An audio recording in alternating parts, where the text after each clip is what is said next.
The president visits New Jersey, what Joe Biden is pitching for America as he stops by the Garden State. Timing out the heaviest flooding rainfall as we get through tomorrow morning.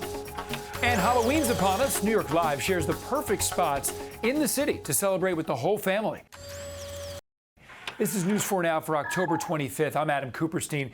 Storms are moving through tonight in our area, and that nasty weather could stick around for the morning commute on Tuesday as well. Storm Team 4 is here to help us stay ready. Hi there, I'm Storm Team 4 meteorologist Maria LaRosa. Temperatures soaring near 70 degrees, but we're waiting on that heavy rainfall.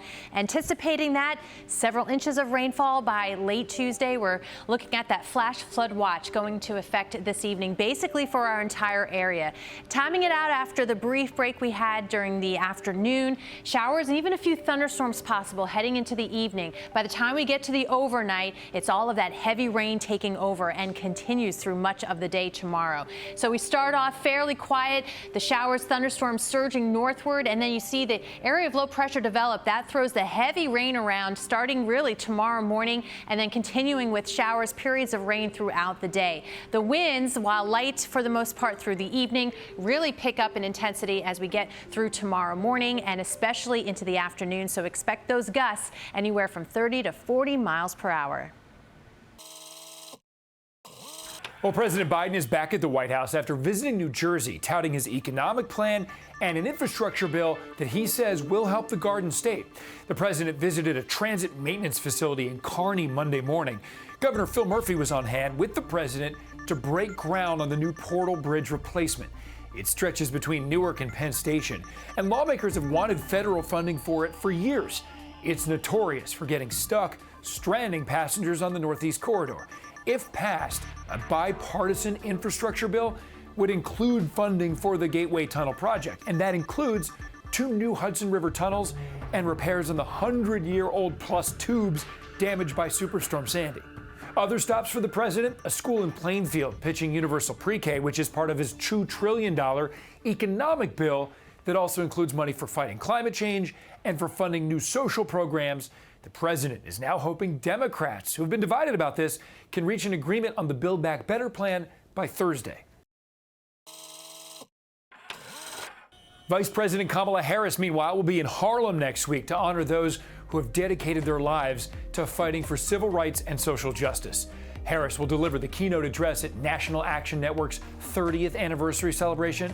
That celebration above all event, that's what it's called, will happen at Carnegie Hall November 1st. Reverend Al Sharpton and Harris have worked together on several initiatives like the George Floyd Justice and Policing Act and the Voting Rights Act. 2 climate protests in Manhattan brought Monday morning traffic to a halt. One on the west side, one on the east side. Here's video of the one from the east side.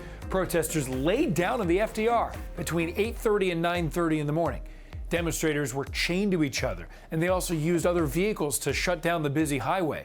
More than a dozen people in total were arrested.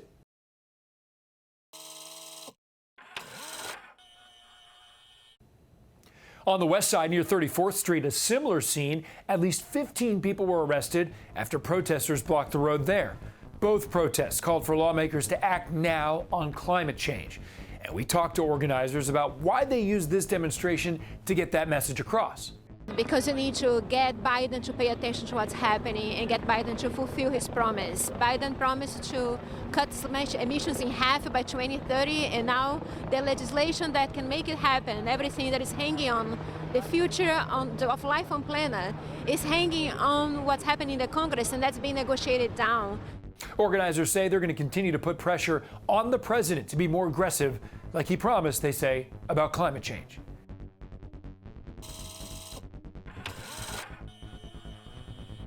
City workers marched across the Brooklyn Bridge in protest of vaccine mandates.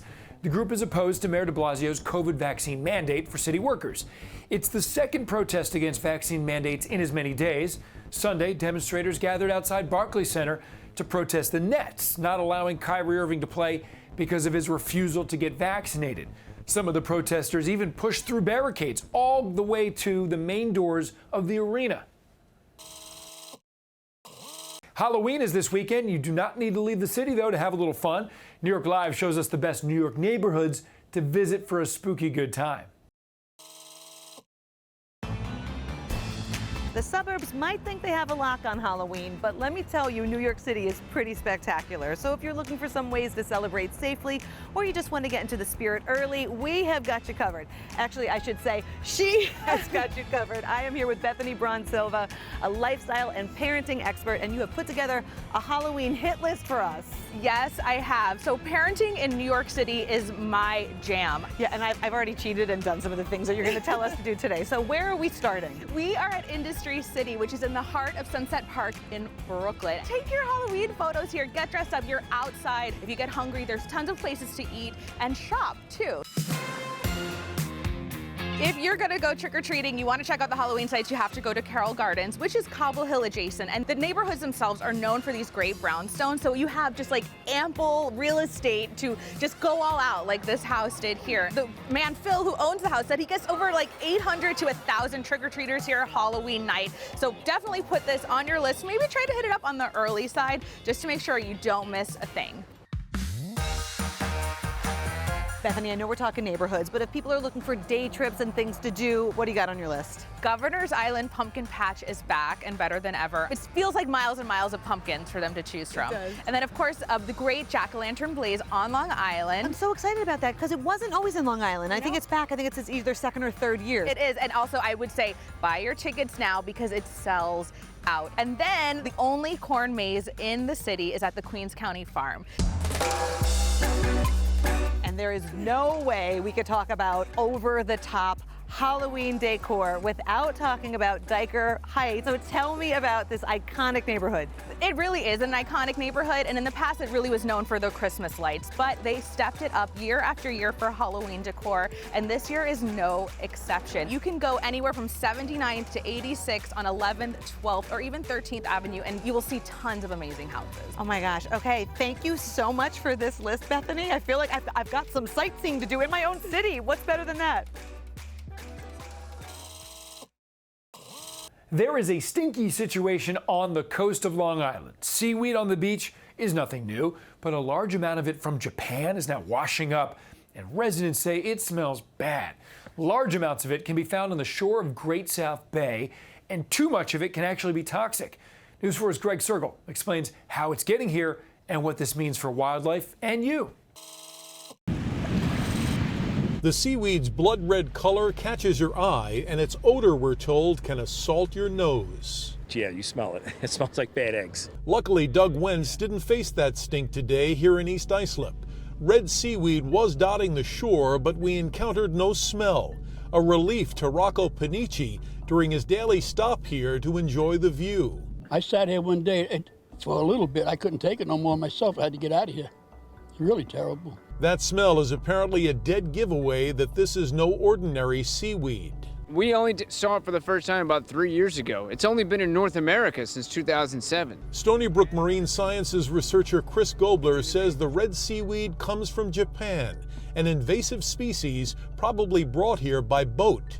It can be deadly to marine life, and when rotting on the shore, emits hydrogen sulfide gas, stuff that can send you to the emergency room. It's gross. It is. It was enough to kind of keep you back from it. The red seaweed can now be found in and along Long Island's Great South Bay here on the South Shore.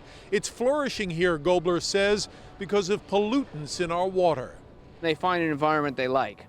They like this environment because it's high in nitrogen. That nitrogen seeps into the water from underground residential septic tanks. And according to the group Save the Great South Bay, those nitrogen levels must be reduced now to preserve this body of water vital to life on Long Island. Greg Sergel, News 4 New York. Thanks so much for joining us. We'll see you right back here on News 4 Now tomorrow.